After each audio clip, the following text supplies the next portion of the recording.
শাহবাগী বলে যে কাউকে ফ্যাসিবাদী ও ইসলাম বিদ্বেষী হিসেবে তকমা দেওয়া যাবে না। শাহবাগে গণজাগরণ মঞ্চের আন্দোলনে ছিলেন এমন অনেক ব্যক্তি কয়েক বছর ধরে শেখ হাসিনার ফ্যাসিবাদের বিরুদ্ধে লড়াই করেছেন। তাই অভ্যুত্থান পরবর্তী বাংলাদেশে শাহবাগ ও শাপলা এই দুই ভাগে জনগণকে বিভক্ত না করে সবাইকে গণতন্ত্র, আইনের শাসন এবং সহ নাগরিকদের সঙ্গে মর্যাদাপূর্ণ সংলাপ ও সংহতির দিকে এগোনোর আহ্বান জানিয়েছেন অন্তর্বর্তী সরকারের তথ্য উপদেষ্টা মাহফুজ আলম। 12 মার্চ রাতে নিজের ভেরিফাইড ফেসবুক অ্যাকাউন্টে দেওয়া এক পোস্টে মাহফুজ আলম এই আহ্বান জানান।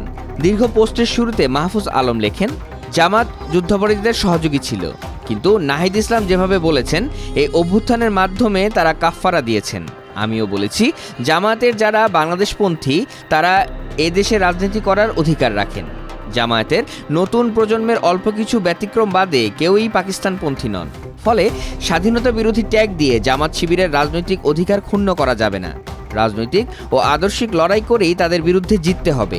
তাদের অপপ্রচারমূলক লড়াইয়ের জবাব দিতে হবে সত্য দিয়ে। রাজধানীর শাহবাগে 2013 সালে গণজাগরণ মঞ্চের নেতৃত্বে আন্দোলন প্রসঙ্গে মাহফুজ আলম লিখেছেন, শাহবাগে যারা গিয়েছিলেন তাদের একটা বড় অংশ চেতনার অন্ধতায় পড়ে গিয়েছিল। অনেক ছাত্র তরুণ ইসলাম বিদ্বেষ থেকে না, বরং নিছক যুদ্ধাপরাধীর বিচারের দাবিতে গিয়ে উপস্থিত ছিল। তরুণ প্রজন্মের আবেগকে আওয়ামী লীগ ও বামপন্থীদের মুজিববাদী অংশ কাজে লাগিয়ে এদেশে মবতন্ত্র কায়েম করেছিল, যার ফসল ছিল দীর্ঘ 1 দশকের ফ্যাসিবাদী দুঃশাসন, বিরোধী দলীয় কর্মীদের গুম, খুন, ধর্ষণ ও নিপীড়ন। কিন্তু শাহবাগে অংশ নেওয়া অনেক ছাত্র তরুণরাই তাদের ভুল বুঝতে পেরে মুজিববাদী বয়ানের বাইরে যেতে চেয়েছেন উল্লেখ করে মাহফুজ আলম লিখেছেন, গত কয়েক বছর ফ্যাসিবাদের বিরুদ্ধে লড়াইয়ে তারা অংশীজন ছিলেন, আহত ও নিহত হয়েছেন। তারা আমাদের সহযোদ্ধা, তারা আমাদের কমরেডস বটে। এই অভ্যুত্থানে শক্তিশালী ভূমিকা রেখে তারা লীগ ও মুজিববাদের পরাজয় নিশ্চিত করেছেন। তারা ইতিমধ্যে তাদের রাজনৈতিক ভুলের প্রায়শ্চিত্ত তথা কাফফারা আদায় করেছেন। 2013 সালের মে মাসে হেফাজতে ইসলামের কর্মসূচির সঙ্গে নিজের অভিজ্ঞতার প্রসঙ্গ টেনে মাহফুজ আলম লেখেন, আমি নিজে শাপলায় এসেছিলাম লং মার্চে নবীজির প্রতি ভালোবাসায়। 5 মেতে আমি আসতে পারিনি, কিন্তু যুদ্ধাপরাধের বিচার ও জামাত নেতাদের ভূমিকা নিয়ে আমাদের আগ্রহ ছিল না। আমরা মূলত নবীজির সম্মান ও ভালোবাসার সামনে রেখে ঢাকায় এসেছিলাম। আমি শর্ষিনাপন্থী যে মাদ্রাসায় পড়েছি সেখানে জামাত নেতাদের ভ্রান্ত আকিদার অনুসারী হিসেবে গণ্য করা হতো, আর জামাত নেতাদের ফাঁসিকে দেখা হতো তাদের আলেম ও সহি ইসলাম বিরোধিতার ফসল হিসেবে। জামাতকে আমরা ছোটবেলা থেকে আলেম ওলামা বিরোধী হিসেবেই জেনে এসেছি। মাহফুজ আলম লিখেছেন, অনেকেই হয়তো খেয়াল করেন না, অধিকাংশ শাপলার কর্মীরাই আসলে জামায়াতের আকিদা ও নেতৃত্ব বিরোধী। শাপলার অনেক নেতৃত্বই জামাতের আলেম ও পীরপন্থা বিরোধিতার শিকার।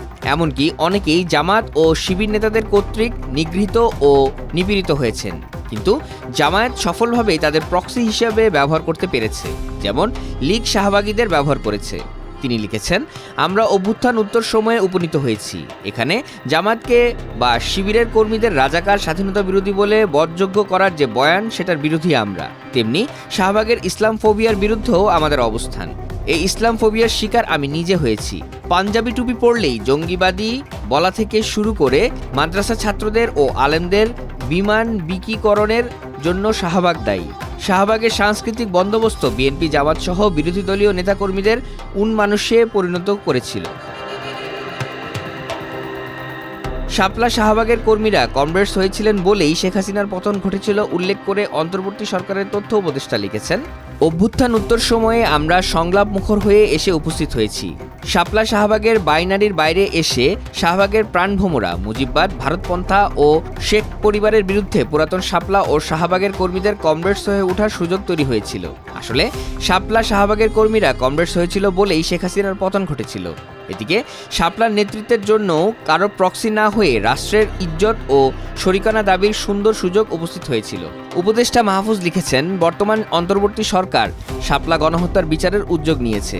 মাননীয় প্রধান উপদেষ্টা শাপলার হত্যাযজ্ঞের নথিপত্র সংগ্রহের কথা বলেছেন।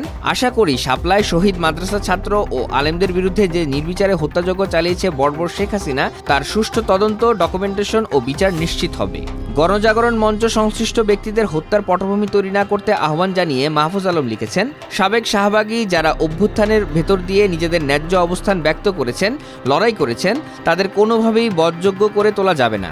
যাকে তাকে শাহবাগী ট্যাগ দিয়ে অভ্যুত্থান উত্তর সময়ে বৃহত্তর সংহতির সম্ভাবনা নস্যাৎ করা যাবে না। শাপলাপন্থী কেউ যদি ভাবেন লীগ বিরোধী ও অভ্যুত্থানের পক্ষের সাবেক শাহবাগীদের শত্রু ও বধযোগ্য বানিয়ে তারা সফল হবেন, তা কিন্তু হবে না। আপনি শাপলার হয়ে মবক্রেসি ও বিচারহীনতার দাবি করলেও আপনিও তো শাহবাগী হয়ে উঠবেন নাকি? বামপন্থীদের মধ্যে যারা মুজিববাদ বিরোধী তারা কিন্তু অনেক আগে থেকেই শাপলার হত্যাযজ্ঞের বিরুদ্ধে উচ্চকণ্ঠ ছিলেন। ফলে শত্রু মিত্র ফারাক করা আমাদের জন্য খুবই জরুরি। পোস্টের শেষ অংশে চলমান পরিস্থিতিতে করণীয় সম্পর্কে কথা বলেছেন মাহফুজ আলম। তিনি লিখেছেন, অভ্যুত্থান উত্তর বাংলাদেশে শাহবাগে বেড়ে ওঠা মবক্রেসি ও বিচারহীনতার সংস্কৃতি সব পক্ষকেই বাদ দিতে হবে। গণতন্ত্র, আইনের শাসন ও সহনাগরিকদের সঙ্গে মর্যাদাপূর্ণ সংলাপ ও সংহতির দিকে সবাইকে এগুতে হবে। শাহবাগের ছাত্র তরুণ যারা মুজিববাদের বিরুদ্ধে, ফ্যাসিবাদের বিরুদ্ধে লড়েছেন, শাহবাগী ট্যাগ দিয়ে তাদের বিরুদ্ধে মব উস্কে দেওয়া বা বিভেদ তৈরি সবাইকে ক্ষতিগ্রস্ত করবে। রাজনৈতিক প্রতিহিংসা থেকে হরে ধরে সবাইকে শাহবাগী বলা বন্ধ করতে হবে। গণ অভ্যুত্থানের শক্তিগুলোর মধ্যে আদর্শিক ও সাংস্কৃতিক লড়াই থাকবেই, কিন্তু গণ অভ্যুত্থানের শহীদদের স্মৃতির প্রতি শ্রদ্ধা রেখে আমাদের নিজেদের মধ্যে বোঝাপড়া ও মৈত্রী বাড়াতে হবে, শত্রু কমাতে হবে এবং চিহ্নিত শত্রুর দীর্ঘমেয়াদে পরাজয় নিশ্চিত করতে হবে।